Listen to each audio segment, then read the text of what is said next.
किसी योगी किसी योगी भक्त या आत्मसिक्त व्यक्ति की कसौटी ये है कि वह अपनी योजना के अनुसार इंद्रियों को बस में कर सके, किंतु अधिकांश व्यक्ति अपनी इंद्रियों के दास बने रहते हैं और इंद्रियों के ही कहने पर चलते हैं। ये है उत्तर ये है उत्तर इस प्रश्न का कि योगी किस प्रकार से स्थित होता है। इंद्रियों की तुलना विषैले सर्पों से की गई है। वे अत्यंत स्वतंत्रता पूर्वक तथा बिना किसी नियंत्रण के कर्म करना चाहती हैं। योगी या भक्त को इन सर्पों को बस में करने के लिए एक सपेरे की भांति अत्यंत प्रबल होना चाहिए। वह उन्हें कभी भी कार्य करने की छूट नहीं देता। शास्त्रों में अनेक आदेश हैं, उनमें से कुछ करो तथा कुछ ना करो से संबंध है।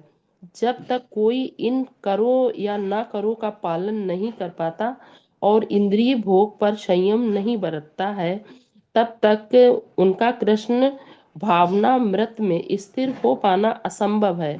यहाँ पर सर्वश्रेष्ठ उदाहरण कछुए का है।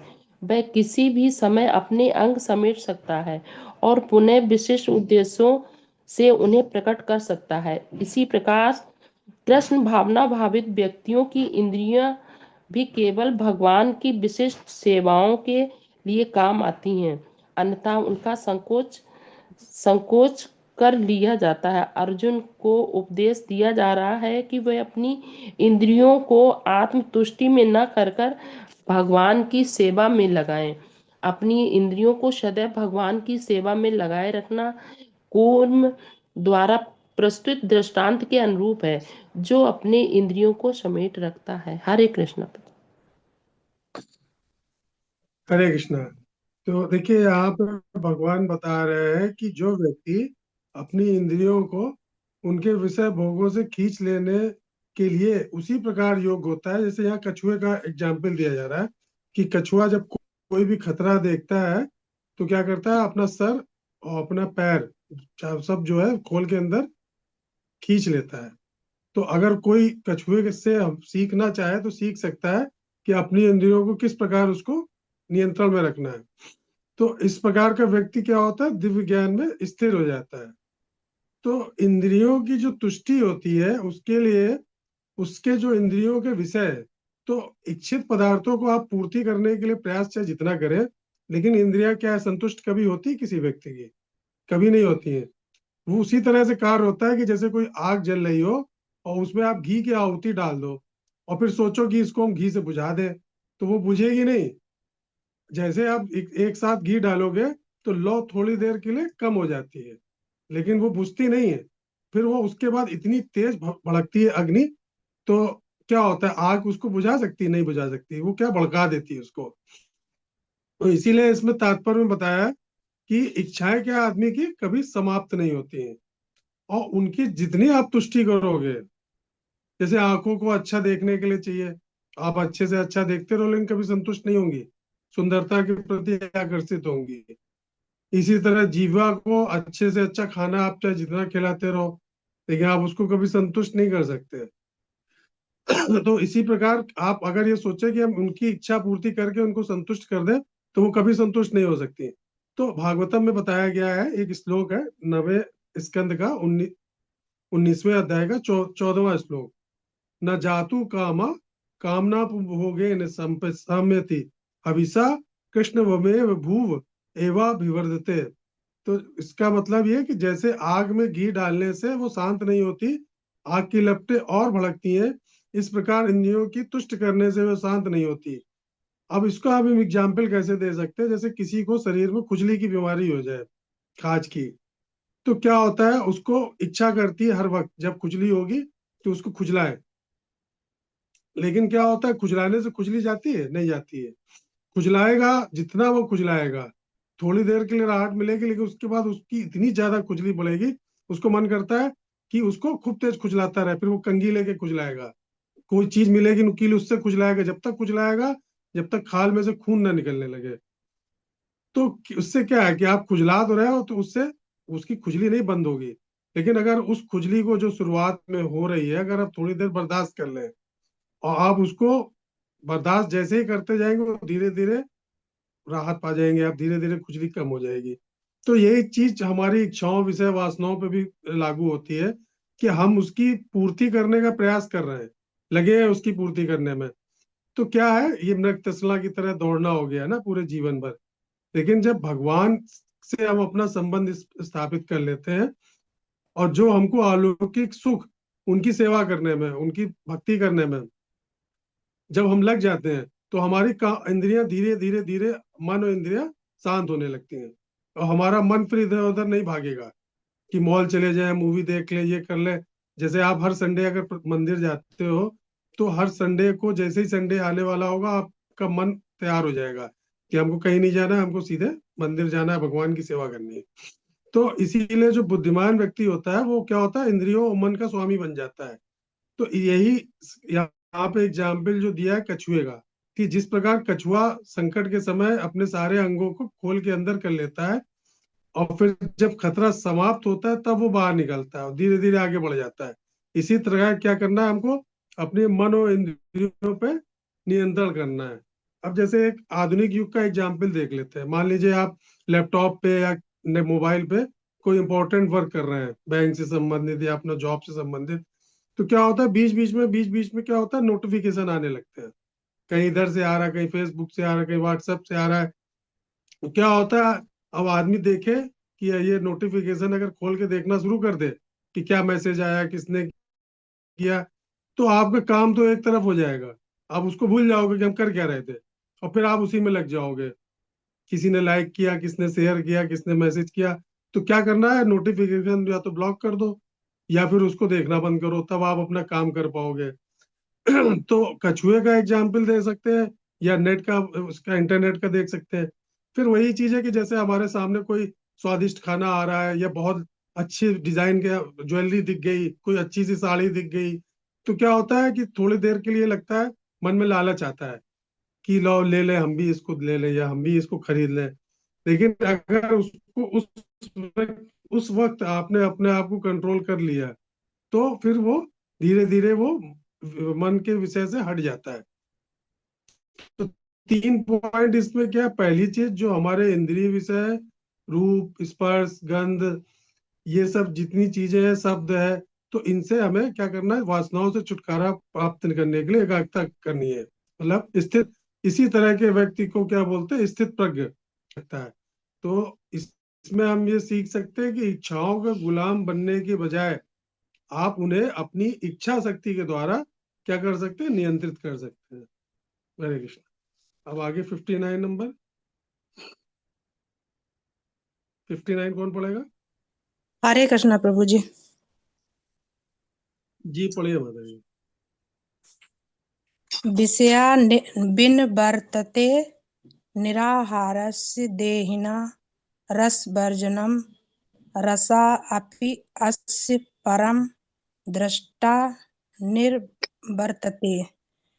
देहधारी जीव इंद्रिय भोग से भले ही निवृत्त हो जाए, पर उसमें इंद्रिय भोगों की इच्छा बनी रहती है। लेकिन उत्तम रस के अनुभव होने से ऐसे कार्यों को बंद करने पर वह भक्ति में स्थिर हो जाता है। तात्पर्य: जब तक कोई अध्यात्म को प्राप्त न हो, तब तक इंद्रिय भोग से विरत होना असंभव है।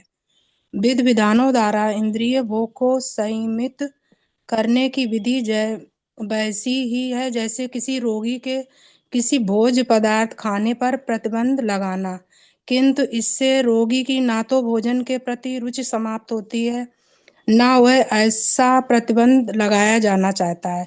इसी प्रकार अल्पज्ञानी व्यक्तियों के लिए इंद्रिय संयमन के लिए अष्टांग योग जैसी विधि की संस्तुति की जाती है, जिसमें यम, नियम, आसन, प्राणायाम, प्रत्याहार, धारणा, ध्यान आदि सम्मिलित है।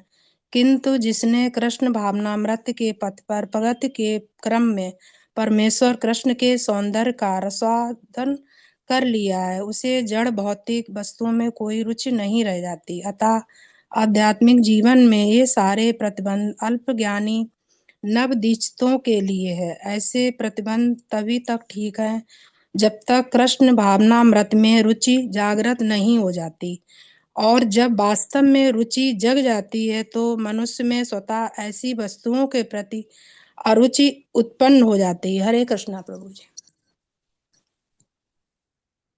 हरे कृष्ण। तो भगवान इसमें बता रहे हैं कि यद्यपि देहधारी जीव जो है इंद्रियों के विषयों से अपने को कितना भी कोशिश करे दूर रखने की, लेकिन उसकी जो लालसा है भोग करने की, वो क्या होती है, समाप्त नहीं होती, वो बनी रहती है। लेकिन जब आप अपना संबंध भगवान से स्थापित कर लेते हैं, भगवान को जान लेते हैं, तो बार बार इन विषयों की तरफ जो मन भटकता है उस पर व्यक्ति कंट्रोल कर सकता है, नियंत्रण कर सकता है। तो जैसे मान सकते हैं कि कोई व्यक्ति जिस दिन व्रत रहता है, कोई भी व्रत जो वो रहता हो, तो जिस दिन उपवास करता है तो उसको पता है आज मेरा व्रत है, तो अच्छी से अच्छे व्यंजन उसके सामने बना के रख दो, लेकिन वो उस तरफ ध्यान नहीं देगा, उधर देखेगा नहीं कि आज मेरा व्रत है, आज हमको ये सब चीजों पे नहीं ध्यान देना है। तो उसी तरह मान ली बोल सकते कि डॉक्टर ने किसी आदमी को मना किया, टाइफाइड हुआ तो उसको खाना मना किया कि खाना नहीं खाना, किसी को पीलिया हुआ तो उससे कहा तुम्हें तो चटपटा तला हुआ मसालेदार भोजन नहीं करना, तो वो समझ जाता है कि अभी मुझे इसको बंद रखना है। लेकिन क्या हो सकता है कि इसको विरक्ति बोल सकते हैं क्या, कि यार उसने विरक्ति हो गई या इन सब चीजों से उसको वैराग हो गया?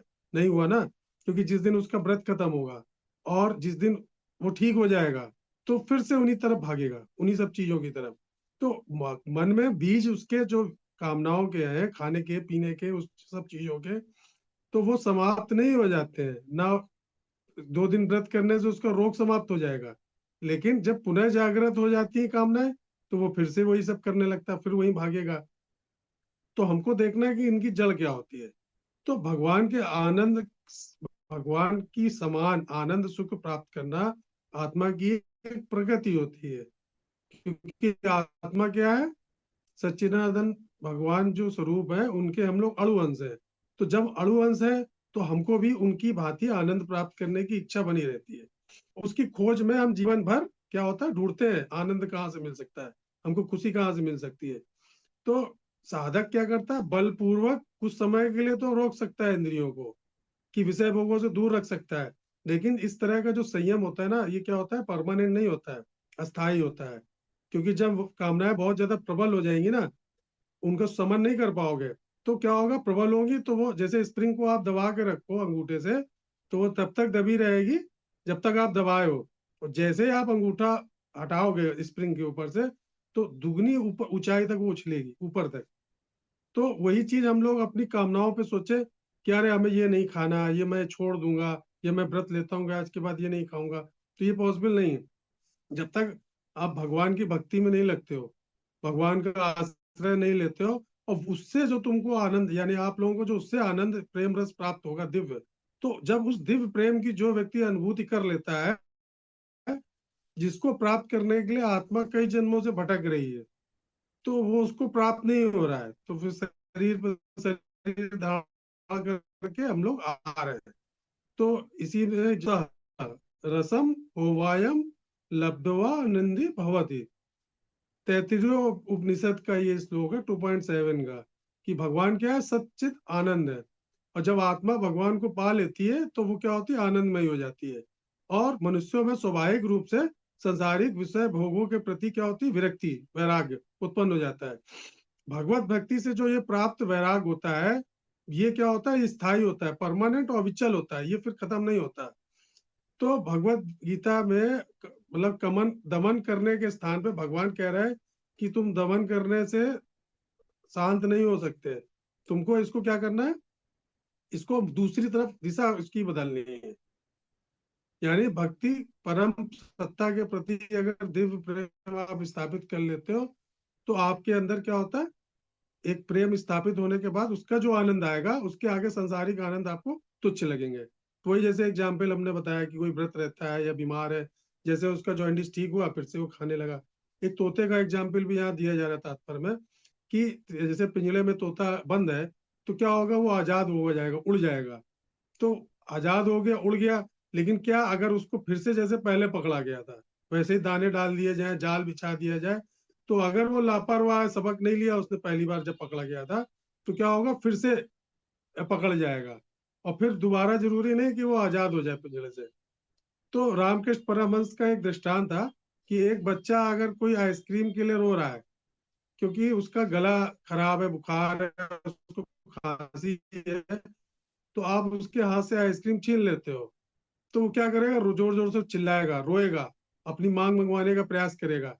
लेकिन अगर आप उसको बहला दें, फुसला दें कि तुम्हें आइसक्रीम नहीं खानी, उसकी जगह उससे अच्छी कोई चीज उसको दिला दें, खिलौना दिला दें, या कोई अच्छी उसको पसंद की कोई गाड़ी या कोई खेलने वाली चीज दिला दें, तो वो भूल जाएगा कि हम आइसक्रीम के लिए रो रहे थे और उसमें खेलने में लग जाएगा।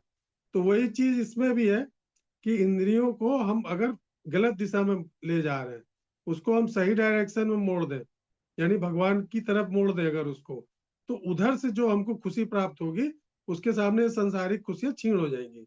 तो क्या कर सकते हैं हम, किसी चीज को जबरदस्ती दमन नहीं कर सकते इस श्लोक में, सप्रेशन नहीं कर सकते, जबरदस्ती छोड़ने के प्रयास भी नहीं करना है आपको किसी चीज को।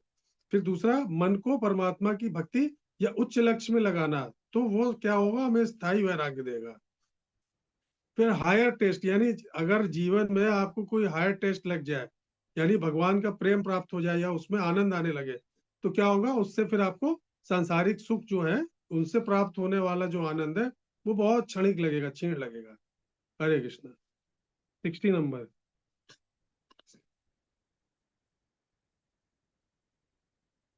कौन पढ़ेगा? संजीव प्रभु। हरे कृष्ण प्रभु हरे जी। कृष्ण प्रभु जी। पढ़े हम। हरे कृष्ण।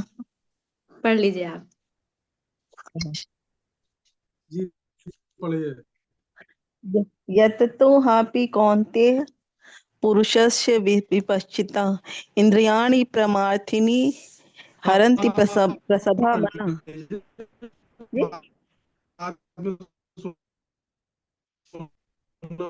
हे हे अर्जुन, इंद्रियां इतनी प्रबल तथा वेगवान हैं कि वे उस विवेकी पुरुष के मन को भी बलपूर्वक हर लेती हैं जो उन्हें वश में करने का प्रयत्न करता है। तात्पर्य, अनेक विद्वान ऋषि, दार्शनिक तथा आध्यात्मवादी इंद्रियों को वश में करने का प्रयत्न करते हैं, किंतु उनमें से बड़ा भी कभी कभी विचलित मन के कारण इंद्रिय भोग का लक्ष्य बन जाता है। यहाँ तक कि विश्वामित्र जैसे महर्षि तथा पूर्ण योगी को भी मेनका के साथ विषय भोग में प्रवृत्त होना पड़ा। यद्यपि वे इंद्रिय निग्रह के लिए कठिन तपस्या तथा योग कर रहे थे। विश्व इतिहास में इसी तरह के अनेक दृष्टांत हैं। अतः पूर्णतया कृष्ण भावना भावित हुए बिना मन तथा इंद्रियों को वश में कर सकना अत्यंत कठिन है। मन को कृष्ण में लगाए बिना मनुष्य ऐसे भौतिक कार्यों को बंद नहीं कर सकता। परम साधु तथा भक्त यामुनाचार्य ने एक व्यावहारिक उदाहरण प्रस्तुत किया है। वे कहते हैं, यदा यदवधि मम चेता कृष्ण पदारविंदे नव नव नव रस धामयुंधता रंतु मासा रंतु मासीता तदवधि वत नारी संगमे सर्वमाने भवति मुख विकारम सुष्टु निष्ठीवना च। जब से मेरा मन भगवान कृष्ण के चरणारविंदों की सेवा में लग गया है और जब से नित्य नौ दिव्य रस का अनुभव रहा हूँ, तब से स्त्री प्रसंग का विचार आते ही मेरा मन उधर से फिर जाता है और मैं ऐसे विचार पर थू थू करता हूँ। कृष्ण भावनामृत इतनी दिव्य सुंदर वस्तु है कि इसके प्रभाव से भौतिक भोग स्वतः नीरस हो जाता है। यह वैसा ही है जैसा कोई भूखा मनुष्य प्रचुर मात्रा में पुष्टिदायक भोजन करके अपनी भूख मिटा ले। महाराज अम्बरीश भी परम योगी दुर्वासा मुनि पर इसलिए विजय पा सके क्योंकि उनका मन निरंतर कृष्ण भावनामृत में लगा रहता है। स वे मन कृष्ण पादार विंदयो वज्जासी वैकुंठ गुणान निर्गुणा वैकुंठ गुणा निवर्णने। हरे कृष्ण प्रभु जी। हरे हरे कृष्ण। तो देखिए, भगवान यहाँ पे बता रहे हैं कि इंद्रियां इतनी ज्यादा प्रबल होती हैं और अशांत होती हैं कि बड़े से बड़े साधु, तपस्वी, योगी, महात्मा भी उसको नियंत्रण नहीं कर सकते हैं। मनुष्य के मन को भी वो अपने वश में कर लेती है, इंद्रियां जो होती हैं। तो क्या कह सकते हैं, जंगली घोड़ा ऐसे एक है, उसको पकड़ा जाए और नई नई उसकी काट सजी जाए, तो क्या होता है, जंगली घोड़ा जो है उसको नियंत्रण में करना बहुत चुनौतीपूर्ण होता है, उसको जल्दी आप काबू में नहीं कर सकते हैं। तो जो लोग आध्यात्मिक उत्थान की अभिलाषा रखते हैं, यानी अपना आध्यात्मिक जीवन में उत्थान चाहते हैं, तो इंद्रियों को लगाम करने पे उसको लगाम को कस पकड़ना पड़ेगा। और वासना और लालसा के रंग में रंगी है, इतनी शक्तिशाली है कि महान योगी को भी उसकी भी तपस्या भंग हो जाती है। तो इसमें प्रभुपाद जी ने भागवतम में एक 9वें स्कंद में 6ठे अध्याय में एक 38वें श्लोक से एक कथा है सौबरी ऋषि की। तो सौबरी ऋषि कोई साधारण ऋषि नहीं थे, महान तपस्वी थे, और लाखों वर्षों से वो साधना कर रहे थे। तो उनकी साधना इतनी ज्यादा कठिन थी कि वो, आप सोच सकते हैं कि वो यमुना नदी के जल के बीच में बैठ के तो तपस्या करते थे, और बाहर नहीं निकलते थे। क्यों? क्योंकि बाहर उनको ये लगता था कि अगर हम बाहर तपस्या करेंगे तो क्या होगा, यहाँ का बाहर का वातावरण मेरी तपस्या को विचलित करेगा। तो आप सोचो, सांस रोक के जल के बीच में तपस्या करते थे। एक बार हजारों साल से वो तपस्या कर रहे थे। तो जब तपस्या कर रहे थे जल के बीच में, तो उनकी आंखें खुली और उन्होंने क्या हुआ देखा कि दो मछलियां पानी के अंदर आपस में प्रणय क्रीड़ा कर रही थी। तो उनको देख के क्या हुआ, वो विचलित हो गए, और विषय भोग करते देख के उनका मन और इंद्रियां विषय कर रहे थे। तो बहुत महान ऋषि थे। तो उनको लगा कि तपस्या छोड़ के बाहर निकल आए वो, क्यों मन नहीं लग रहा था साधना में। तो बाहर निकलने के बाद उन्होंने सोचा कि मुझे भी विवाह कर लेना चाहिए, अब मैं भी थोड़े दिन गृहस्थ का सुख लेके देखूंगा कि कैसा होता है। तो क्या हुआ कि फिर वो सोचने लगे किससे विवाह करूं। तो वही उनको पता चला कि अयोध्या में उस समय क्या था, राजा मानधाता, नाम सुना होगा, उनका शासन था मानधाता का।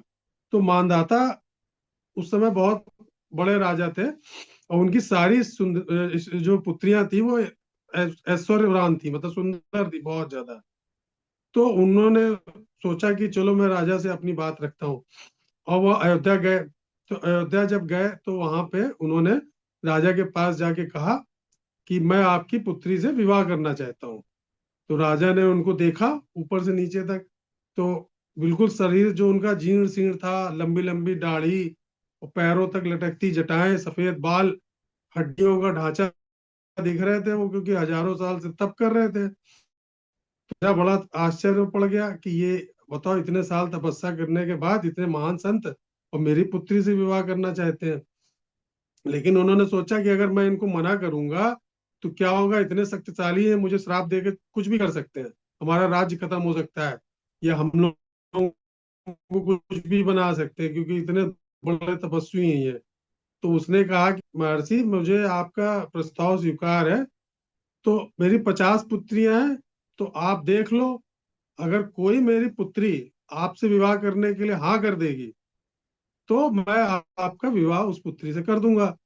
तो उन्होंने सोचा कि अरे इनको देख के मेरी पुत्रियां कहाँ पसंद करेंगी, उनको तो गंधर्व जैसा राजकुमार चाहिए। तो ये तो बिल्कुल हजारों साल का शरीर है इनका, जीर्ण शीर्ण अवस्था में। तो सौबरी मुनि जो है इतने तपस्वी थे, समझ गए कि राजा ये क्या सोच रहा है। तो उन्होंने क्या किया, उन्होंने कहा ठीक है राजन, और तुरंत उन्होंने अपनी माया के बल से, तपस्या के बल से अपने आप को बिल्कुल सुंदर गंधर्व राजकुमार बना लिया। और मतलब पूरे अच्छे अच्छे कपड़े, ज्वेलरी वैलरी आभूषण सब पूरा इतने सुंदर लग रहे थे कि जैसे स्वर्ग से कोई देवता आया हो। फिर वो महल गए। तो महल जाने के बाद क्या हुआ, सारी पुत्रियों ने राजा की देखा, तो वो सब की सब उनसे तैयार हो गई शादी करने के लिए। तो उन्होंने कहा ठीक है, मैं इन 50 से शादी करूंगा। तो राजा बोला कि ठीक है, मुझे कोई दिक्कत नहीं, मेरी सारी पुत्रियां जो है आपसे विवाह करने चाहती हैं तो आप कर सकते हैं, लेकिन एक बात मुझे बताइए, आप सारी कन्याओं के साथ में कैसे रहेंगे। तो मैंने तो सोचा था कि मेरी एक कन्या के लिए एक पति होगा, लेकिन 50 कन्याओं के लिए एक पति होगा ये मैंने सोचा नहीं। तो बाकी मेरी 49 पुत्रियों का क्या होगा, सबके साथ आप कैसे सही न्याय कर पाओगे। तो उन्होंने क्या किया, अपना योग शक्ति का फिर प्रयोग किया, और अपने जैसे 50 रूप बना लिए सुंदर, और 50 रूप में 50 पुत्रियों से विवाह कर लिया उन्होंने। फिर उसके लिए क्या किया, उन्होंने 50 महल बना लिए अपनी योग शक्ति से। 50 महल बना लिया, उनके साथ में अलग अलग महलों में 50 शरीर से रहने लगे, सैकड़ों साल बीत गए, हजारों साल बीत गए, उनके इतने पुत्र पुत्रियां हुए कि उनसे एक पूरा एक सौभरी नगर बस गया। बताते हैं कि उनके परिवार से ही पूरा एक नगर बस गया। तो एक दिन वो बैठे थे, सोच रहे थे कि मैंने लाखों वर्ष तपस्या करी भगवान को प्राप्त करने के लिए, और आज मैं कहाँ पे खड़ा हूँ। मेरी माया शक्ति ने मुझे भगवान की इतना ज्यादा वो कर दिया कि मेरी इंद्रियां इतनी प्रबल हो गई कि मैं किस प्रयास में लगा था। तो उनके मुंह से एक श्लोक निकला, अहो कि हे मनुष्यों, तुम में से जो लौकिक पदार्थों से सुख प्राप्त करना चाहते हैं वो सावधान हो जाए, मेरे अधोपतन की ओर देखें। पहले मैं कहा किस स्टेज पे था, कहाँ था, और आज मैं कहाँ हूँ। मैंने अपनी योग शक्ति से 50 शरीर धारण कर लिए, हजारों साल तक 50 स्त्रियों के साथ रहा, लेकिन उसके बाद भी मैं क्या देख रहा हूँ कि मेरी भोग तृप्ति अभी भी शांत नहीं हुई है। तो मैं किस दिशा में जा रहा हूँ, और मेरे अंदर लालसा बनी हुई है तुष्टिकरण की। तो आप लोग मेरे अधोपतन से, मेरा जो ये पतन हुआ है, इससे आप लोग कुछ सीखें, और भूल कर भी इस दिशा में कभी अगर आपका कदम बढ़े तो आप मेरा एग्जाम्पल लीजिए। तो भगवान कहते हैं कि इंद्रियां जो अत्यंत चंचल इंद्रियां क्या है, बुद्धिमान व्यक्ति के मन को भी बलपूर्वक कर लेती हैं, और आप बड़े से बड़े योगी को भी भटका सकती हैं। तो आपको क्या करना, मन पे नियंत्रण रखना जरूरी है। ये संसारिक मोह जो होता है, ये खतरे को दर्शाता है, जो आपका पतन करा सकता है। क्योंकि इंद्रियों का स्वभाव क्या है, अशांत और हिंसक, जिसको बोलते हैं प्रमथनी। परिणाम क्या होता है, ज्ञानी और समझदार व्यक्ति, योगी भी इसमें मोहित हो जाते हैं। तो केवल ये ज्ञान नहीं काफी नहीं है, आपको इंद्रियों पर नियंत्रण क्या करना आवश्यक है। तो इंद्रिया के वश में होके इन्होंने जिस प्रकार अपनी सारी वर्षों की तपस्या योग शक्ति क्या किया, सारा महल बनाने उसमें खर्च कर दी। तो उसी प्रकार जैसे एक कोई शराबी व्यक्ति है, उसको डॉक्टर ने कहा तुम्हारा लीवर खराब हो गया है, अगर अब तुमने शराब पी तो क्या होगा, तुम्हारा लीवर डैमेज हो जाएगा। तो वो कुछ दिन के लिए अपने आप को कंट्रोल कर लेता है कि नहीं पीऊंगा नहीं पीऊंगा, डॉक्टर ने मना किया है। लेकिन क्या होता है कि जब उसके वही पुराने यार दोस्त उसको बुला के ले जाए घर से कि आओ चलो बहुत दिन हो गए तुमसे मिली नहीं, मिले नहीं मिले नहीं, और वो जबरदस्ती उसको एक पैक ले लो एक पैक ले लो एक पैक ले लो, फिर क्या होगा, वो फिर से उसकी इंद्रियां उसकी तरफ खींचेंगे, यार कुछ नहीं होता है एक पैक लेने से, डॉक्टर ने मना किया तो उस बात को 3 महीने हो गए, अब तो मेरा लीवर ठीक हो गया होगा, फिर वो शुरू कर देता है। तो जो चीज 3 महीने तक नहीं पी उसने, तो संगत की वजह से, यानी उसने जो लालसा उसके अंदर बनी हुई थी पीने की, जिसको दबा रखा था, तो उसको फिर से उसने पीना शुरू कर दिया। तो मानसिक सतर्कता बहुत जरूरी है। मन क्या होता है, चंचल है, इंद्रिय सुखों की तरफ भागता है। जैसे पानी का नेचर होता है ऊपर से नीचे की ओर बहना, उसी प्रकार इंद्रियां भी हमेशा नीचे के विषयों की ही तरफ भागती हैं, जब तक हम उसका मोड़ के उसको भगवान की तरफ ना लगा दें। हरे कृष्णा। आगे 61। हरे कृष्ण प्रभु जी। सोनम माता जी पढ़िए। जी। जी जी पढ़िए। तानि सर्वाणि संयम्य युक्त आसीत् मत्परः वसेहि यस्य इंद्राणि तस्य प्रगा प्रतिष्ठिता। जो इंद्रियों को पूर्णतया बस में रखते हुए इंद्रिय संयमन करता है और अपनी चेतना को मुझ में स्थिर कर देता है, वह मनुष्य स्थिर बुद्धि कहलाता है। तात्पर्य, इस श्लोक में बताया गया है कि योग सिद्धि की चरम अनुभूति कृष्ण भावनामृत ही है। जब तक कोई कृष्ण भावना भावित नहीं होता, तब तक इंद्रियों को बस में करना संभव नहीं है। जैसा कि पहले कहा जा चुका है, दुर्वासा मुनि का झगड़ा महाराज अम्बरीश से हुआ, क्योंकि वे गर्ववश महाराज अम्बरीश पर क्रुद्ध हो गए, जिससे अपनी इंद्रियों को रोक नहीं पाए।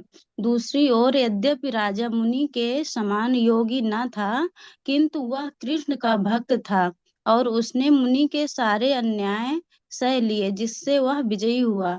राजा अपनी इंद्रियों को बस में कर सका क्योंकि उसमें निम्नलिखित गुण थे, जिनका उल्लेख श्रीमद् भगवत में हुआ है। सावे मना कृष्ण पदारविंदेर यो वर्चांसी वैकुंठ गुणानुवर्णे करो हरे मन मन्दिरे मार्जनादिषु श्रुतिं चकाराच्युत सत्थोदये मुकुन्दे लीडाङ्गले दर्शने दृशौ तद्भृत्या गात्र स्पर्शम् अग सडङ्गमं घ्राणं च तत्पाद सरोज सौरभे श्रीमतुलस्या रसनां तदपिते पादो हरे क्षेत्र पदानुसर्पणे शिरो हृषिकेश पदाभिअन्दने कामं च दास्ये न तु काम्याय यथोत्तम श्लोक जनाश्रय रति। राजा अम्बरीश ने अपना मन भगवान कृष्ण के चरणारविंदों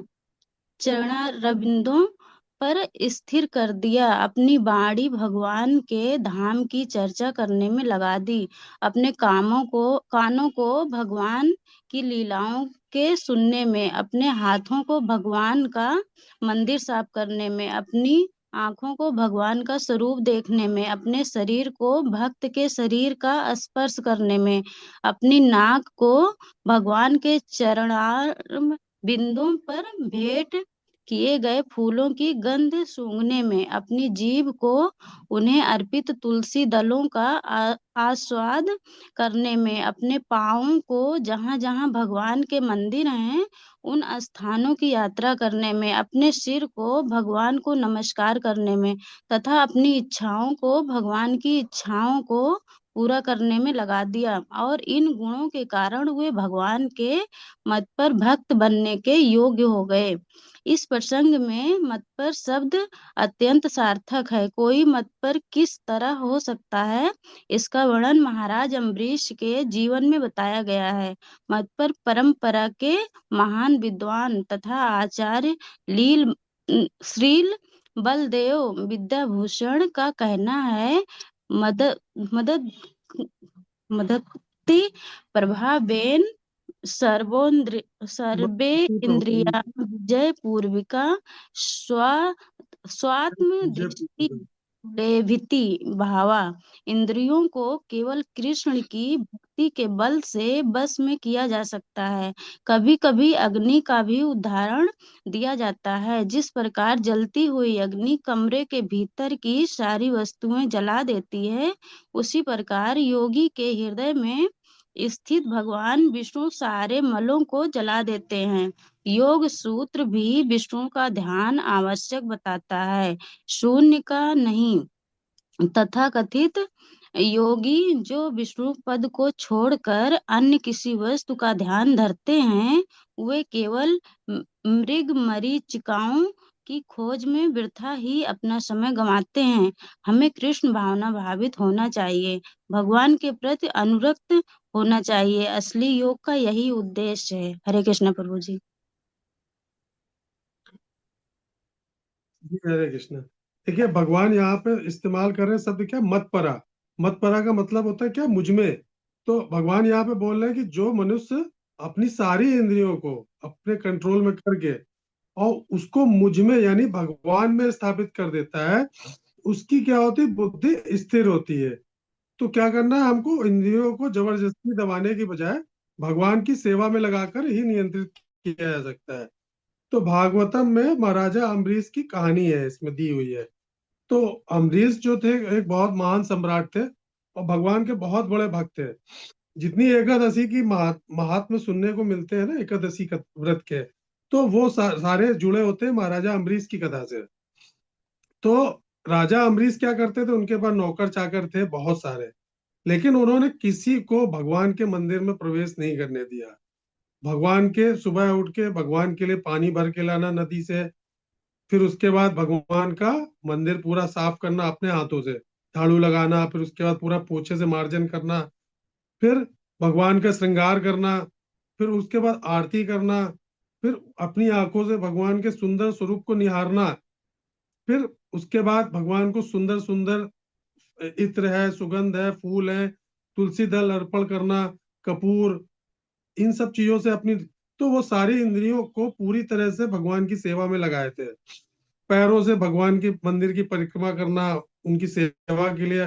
तो जितने हाथ पैर नाक मुंह जीवा, जीवा के माध्यम से जो भोग लगाते थे भगवान को, वही भोग प्रसाद लेते थे, बाकी कुछ नहीं लेते थे। तुलसी दल का स्वाद लेते थे। तो इसमें उन्होंने, इसमें एग्जाम्पल दे सकते हैं कि जैसे प्रहलाद महाराज ने नवदा भक्ति का उपदेश दिया था सबको।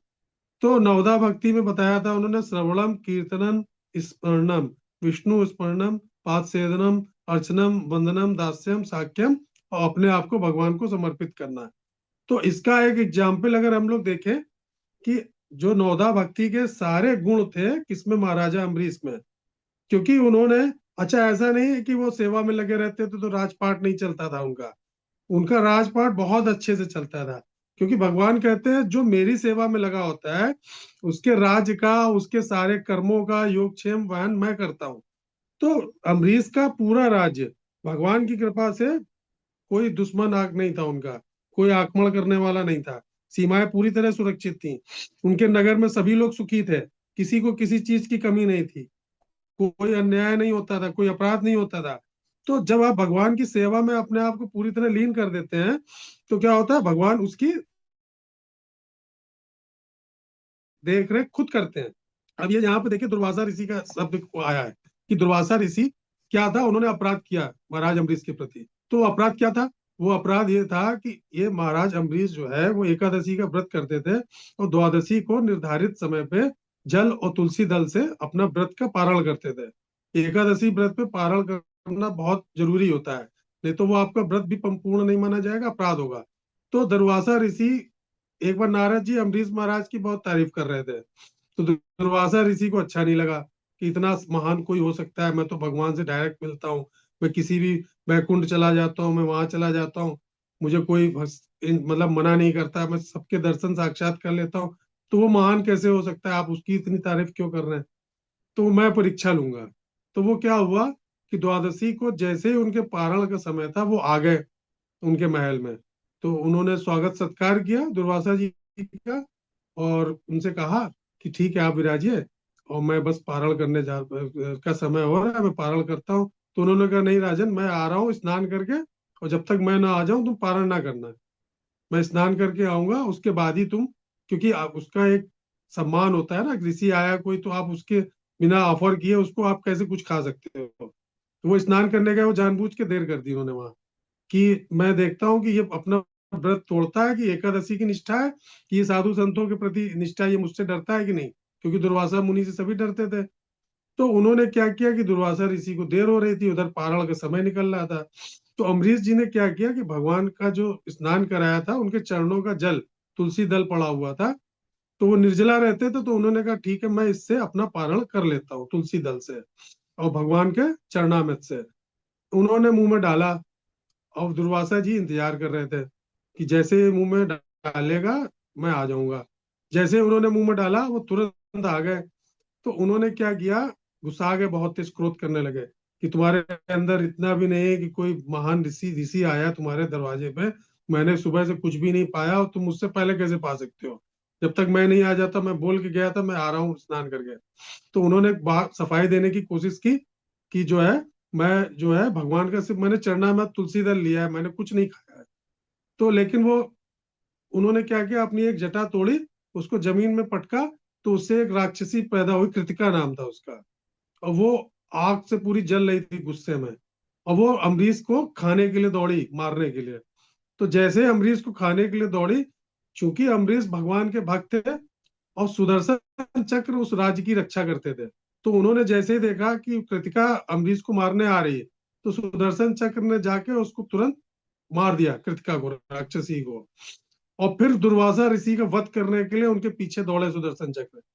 अब दुर्वासा ऋषि भागे, सबसे पहले ब्रह्मा जी के पास गए कि बचा लो हमको, ये सुदर्शन हमको मार देगा।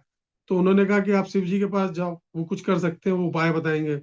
सुदर्शन चक्र पीछा नहीं छोड़ रहा था, फिर वो गए शंकर जी के पास। शंकर जी ने कहा कि ये सुदर्शन जिनका है उन्हीं के पास जाओ, वे सुदर्शन को रोकने की शक्ति हमारे पास नहीं है, क्योंकि वो भक्तों की रक्षा के लिए भगवान ने उसको उत्पन्न किया है, तो वो आपने कोई अपराध किया होगा तभी वो आपको मारना चाहता है। फिर वो वैकुंठ गए, तो वैकुंठ में भी भगवान ने कहा मैं तुम्हारी रक्षा नहीं कर सकता, सुदर्शन मेरा आदेश नहीं मानते हैं। मैंने उसको बोल रखा है कि अगर कोई मेरे भक्त के ऊपर प्रहार करे या उसके ऊपर कोई मारने का प्रयास करे तो तुम उसका वध कर दो, फिर मैं उसको रोकने का अधिकारी नहीं हूं। तो अब उन्होंने कहा मैं क्या करूं, तो आप मुझे बचाने को उपाय तो बताओ। तो उन्होंने कहा जिसके प्रति तुमने अपराध किया वहीं जाओ उसी के पास। भागे दुर्वासा जी, फिर उड़ते हुए हवा में अम्बरीश के पास आए, उनसे पैरों में गिर के माफी मांगने लगे। तो अम्बरीश ने कहा कि आप मुझसे माफी ना मांगे, मैंने कोई, और अम्बरीश ने एक शब्द नहीं बोला कि आप क्यों गुस्सा कर रहे हैं व्यर्थ में, या इस तरह की कोई सफाई भी नहीं दी। वो सर झुका के चुपचाप खड़े रहे। उन्होंने ये भी नहीं देखा कि सुदर्शन इनको मारने के लिए जा रहे हैं। तो कहते हैं ना, भगवान के जब भक्तों के प्रति कोई अपराध करता है तो भगवान उसकी रक्षा करने के लिए स्वयं अपने सुदर्शन को भेज देते हैं। तो यहाँ पे दुर्वासा जी का भी दिया कि उनका क्रोध पे, इतने महान ऋषि थे लेकिन क्या था, उनकी इंद्रिय उनके बस में भी नहीं थी, क्रोध उनके बस में नहीं था। उनको अपने क्रोध पर नियंत्रण नहीं था, इसलिए कहते हैं महान योगी ऋषि भी सोचे कि हम अपनी इंद्रियों को दमन कर सकते हैं, तो वो पॉसिबल नहीं जब तक आप भगवान के भक्त नहीं बन जाते। अम्बरीश क्या थे, भक्त थे। वो विनम्र भी थे, पोलाइट भी थे, और पूरी तरह सहनशील भी थे। हरे कृष्णा। 62 नंबर।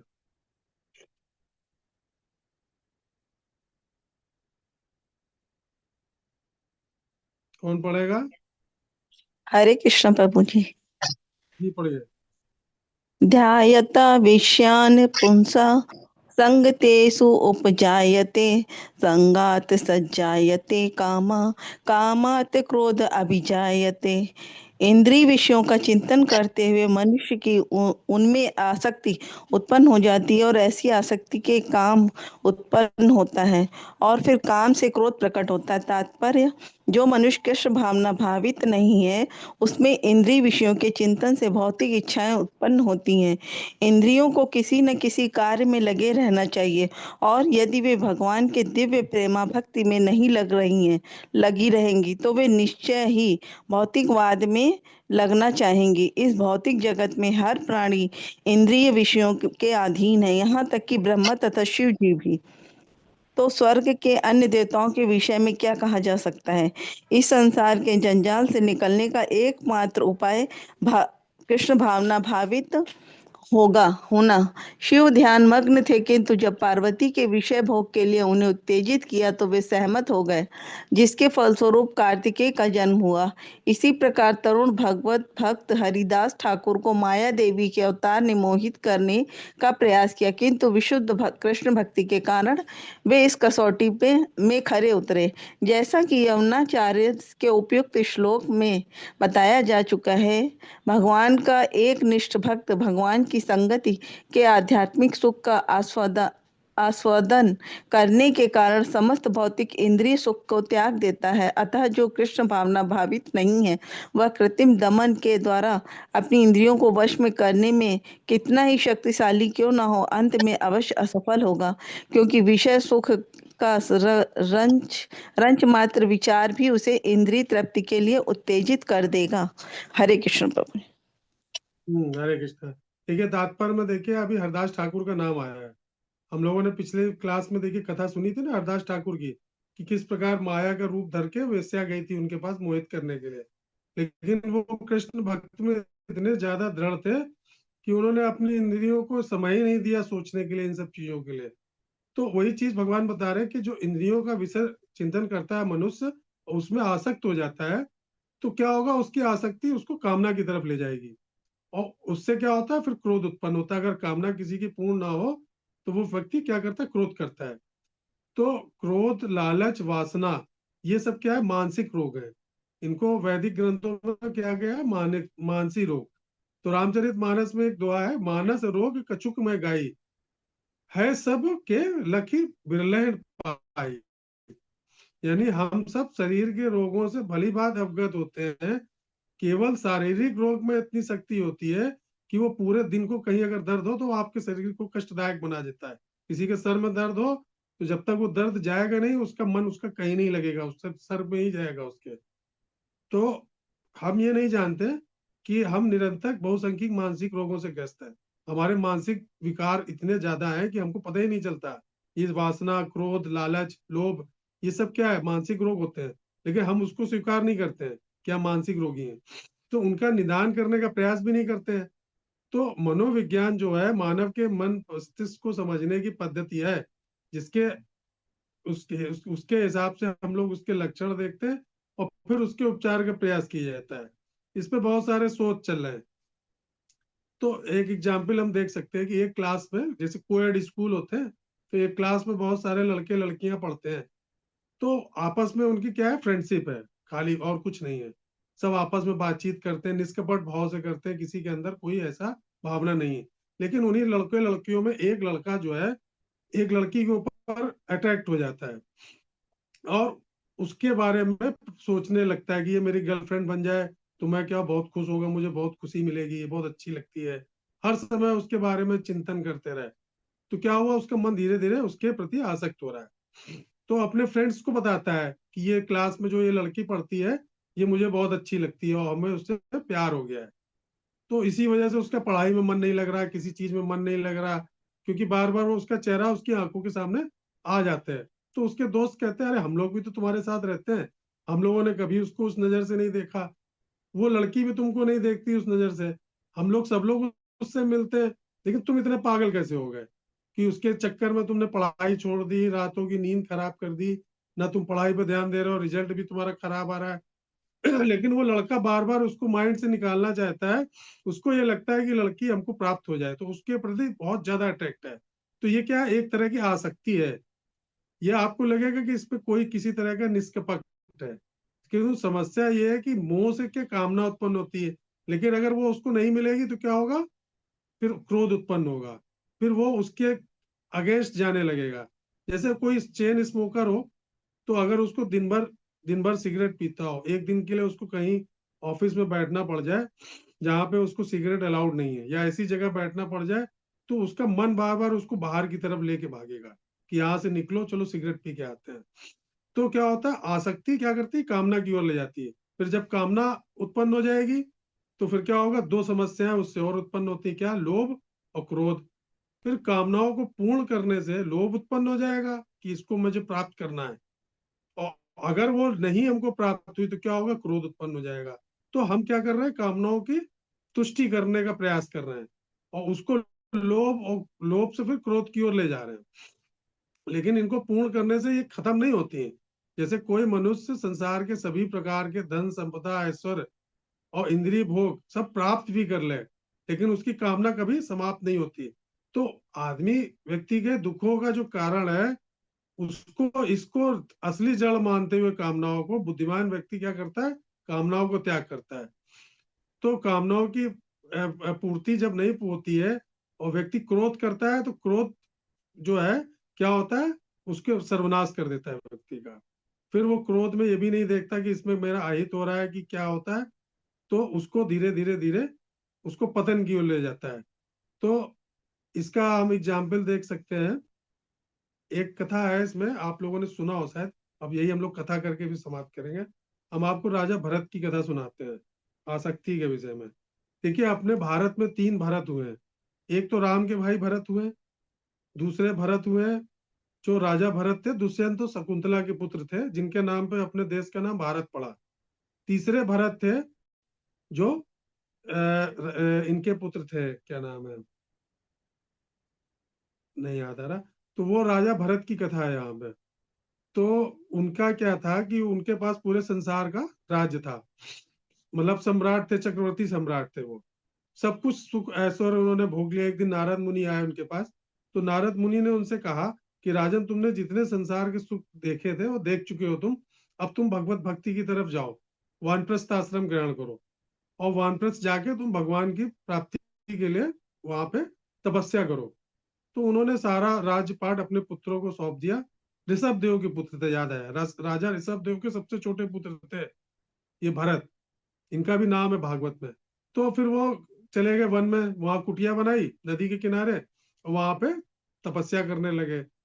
कई वर्षों तक तपस्या करी। सुबह उठते थे अपना नित्य क्रिया करके, और भगवान के जाप में, भगवान की साधना में दिन भर रहते थे। कई वर्ष बीत गए। एक दिन क्या हुआ, वो नदी में सुबह स्नान करने गए, तो नदी के उस पार एक सिंह जो है हिरनी को दौड़ा रहा था। तो हिरनी क्या थी, प्रेग्नेंट थी, गर्भवती। उसने क्या किया, नदी में छलांग लगाई, तो नदी में छलांग लगाई तो राजा ने देखा कि वो बही जा रही है।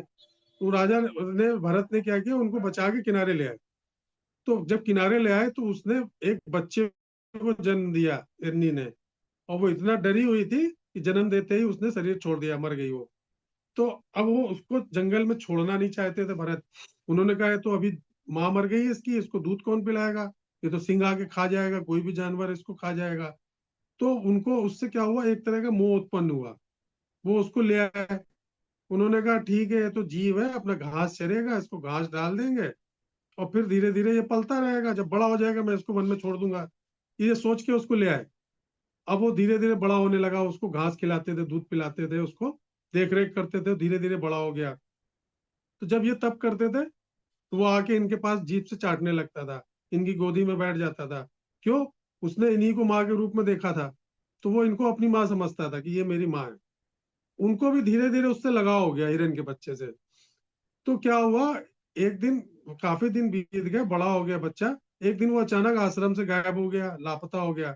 अब ये बड़े परेशान हो गए, शाम हो गई, आया नहीं लौट के। तो ऐसा नहीं जंगली जीव खा गए हो उसको, तो मुझे उसको ढूंढना चाहिए। तो इन्होंने एक दीप जलाया, और रात के अंधेरे में बारिश भी हो रही थी, बहुत ज्यादा मौसम खराब था, तो ये इसको ढूंढने निकल गए। तो जब ये ढूंढने जंगल में जा रहे थे तो इनका पैर एक पत्थर से टकराया, और इनके सर एक पत्थर से टकराया जाके, और इनका सर फट गया और खून बहने लगा उससे। तो इनको लगा कि अब मेरा आखिरी समय आ गया है, मेरी मृत्यु आ गई। तब तक वो हिरन का बच्चा इनके पीछे पीछे आया, तो इनके आगे जीभ से चाटने लगा इनको। तो मृत्यु के समय जब ये शरीर छोड़ रहे थे, मर जाऊंगा तो इस बच्चे का क्या होगा। बस जैसे ही ये इनके दिमाग में ख्याल आया, इनका शरीर छूटा, और ये निश्चित हो गया अगला जीवन इनका हिरन का हो गया। तो इन्होंने अगले जीवन में हिरन का शरीर धारण किया। लेकिन अब वर्षों तक भगवान की तपस्या करी, भक्ति करी, तो भगवान भक्ति को कभी विनष्ट नहीं होने देते हैं।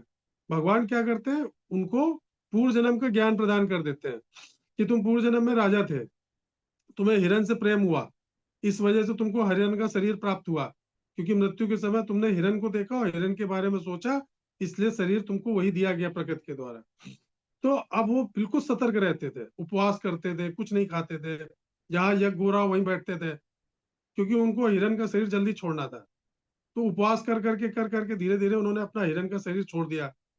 फिर अगले जन्म में उनको क्या हुआ, क्योंकि वो ऋषि मुनियों साधु संघों के साथ में थे और पूर्व जन्म के संस्कार थे उनके, जो उन्होंने भगवान की साधना करी थी, तो उनको एक ब्राह्मण के घर में जन्म मिला, एक गांव में। उसके 4 पुत्र थे, चौथे नंबर के जल भरत थे। तो क्या हुआ कि अब इनको पहले जन्म का भी याद था, राजा भरत का हिरन का शरीर भी याद था।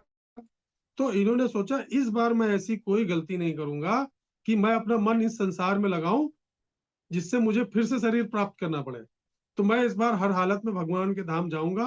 और ये मन में जप करते थे, मन में 24 घंटे, सारे शास्त्र याद थे इनको, सब याद थे, क्योंकि पूर्व जन्म की स्मृति थी।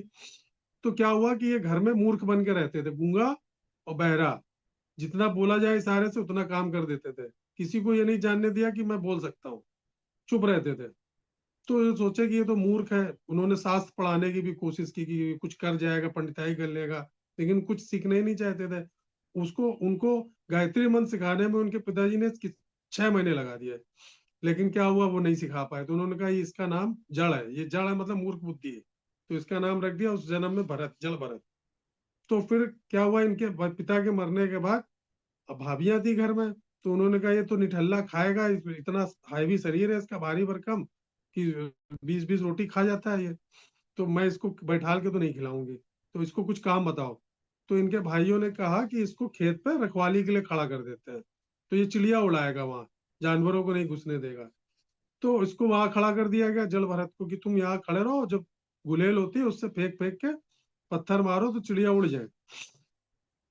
तो अब वहां खड़ा कर दिया। तो इन्होंने कहा ये बताओ, इसको अपना खेत बता रहे हैं, तो ये तो भगवान का दिया हुआ है, फसल भी भगवान की दी हुई है, जीव भी भगवान की है, तो बेचारे वो पेट कहाँ भरेंगे, वो दाना नहीं खाएंगे, अगर ये नहीं खाने देंगे तो कौन खाएगा। तो वो सब चिड़ियों को बुलाते थे खड़े होके कि राम जी की चिड़िया, राम जी का खेत, आ जाओ चिड़िया चुग जाओ खेत। और बुला बुला के सबको दाना खिला दिया, पूरी फसल जो है आधी जानवरों को खिला दी इन्होंने। जब भाई आए तो उन्होंने देखा ये तो एक दिन में इसने पूरी फसल बर्बाद कर दी। तो उन्होंने कहा हम तुमको घर में नहीं रख सकते, धक्के मार के निकाल दिया उनको। वो चले गए कि कहीं भी 2 रोटी मिल जाएगी, जंगल में जाके भजन करूंगा। तो एक पेड़ के नीचे जाके बैठ गए। तो पेड़ के नीचे बैठने के बाद फिर वहां पे साधना करने लगे। तो एक राजा राहुगण था, जो वहां पे वशिष्ठ मुनि की कथा चल रही थी, तो वो जाया करता था सुनने के लिए वहां पे। तो जब वो जाता था, तो रास्ते में क्या हुआ, पालकी में चलते थे उस समय राजा।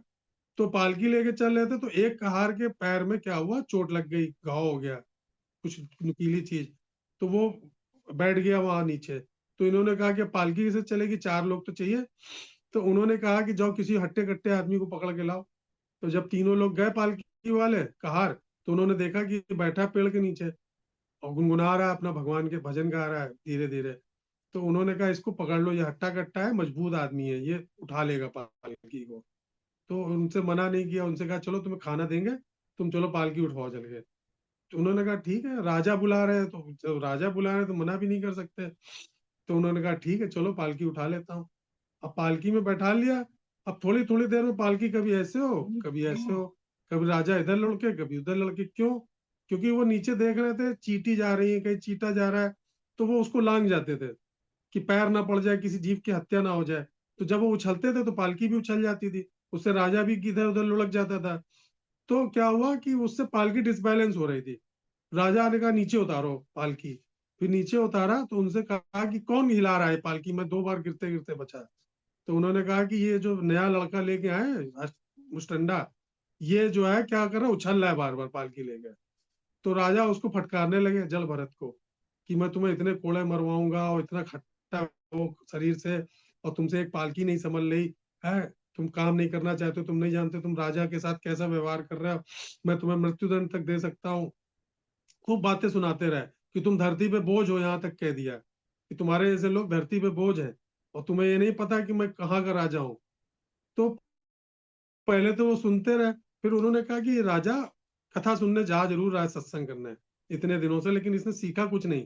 तब उनके मन में जो संत था अंदर, वो शांत नहीं हुआ। उसने कहा नहीं, इसको सुधारना जरूरी है।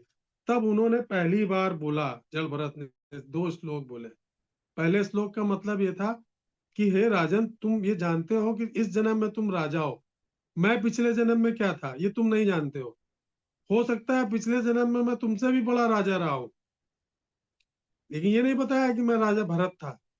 तो फिर दूसरा ये कहा कि तुम जिस बात का अहंकार कर रहे हो पालकी में बैठ के, नीचे तुमसे छोटे जीव जो है वो भी भगवान के जिए हुए जीव है, जीवात्मा है।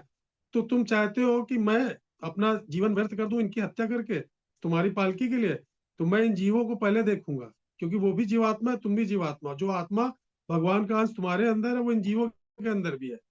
तो राजन ने कहा ये साधारण मनुष्य तो नहीं हो सकता। राहुगण सोचा राजा कि आप पता परिचय दो, आप हो कौन।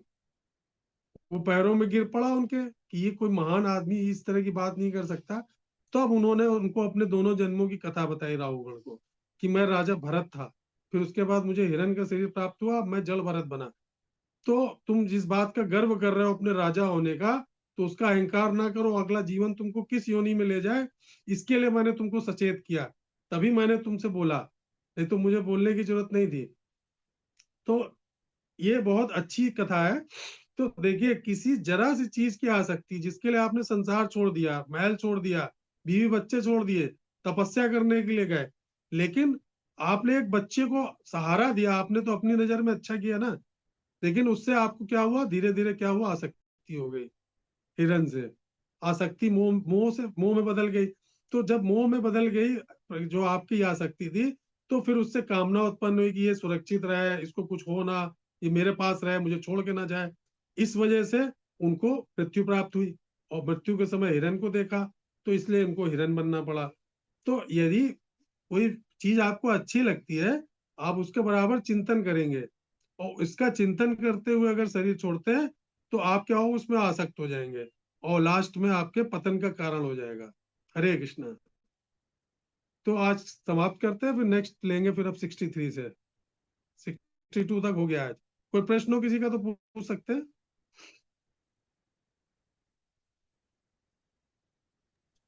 किसी का कोई प्रश्न है, नहीं तो समाप्त करें।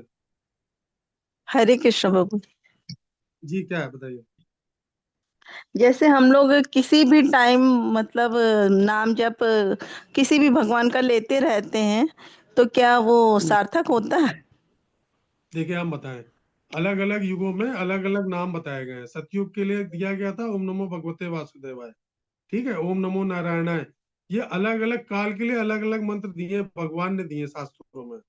लेकिन जब कलयुग आया तो भगवान ने कहा देखिए अलग अलग युग में तपस्या, यज्ञ करना, दान देना, और भगवान के अर्चा विग्रह की सेवा करना, ये सब अलग अलग युगों का है।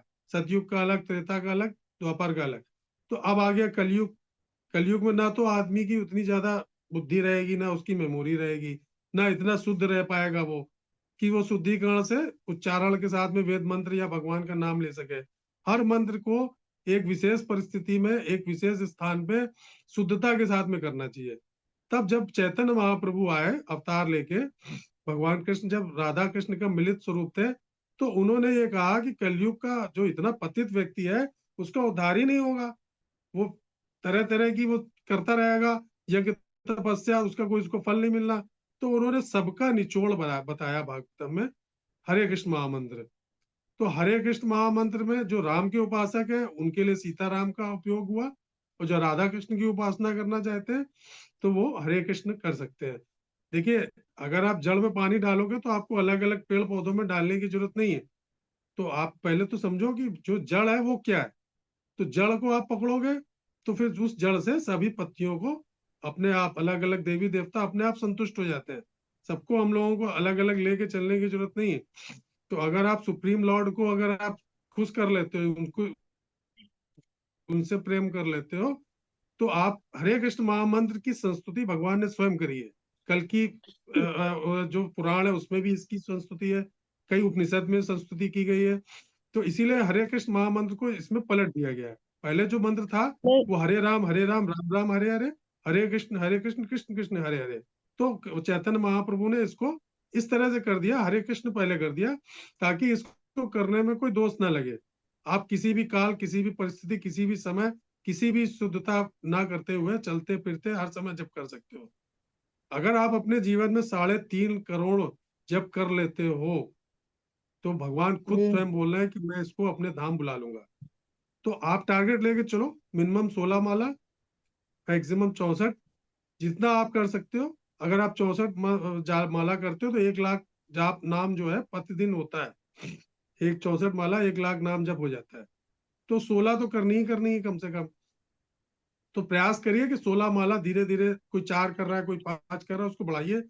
क्योंकि अपने जीवन काल में अगर हम 3.5 करोड़ नाम जप कर लेते हैं तो 100% श्योरिटी समझिए कि आपको भगवत धाम इसी जन्म में प्राप्त हो जाएगा।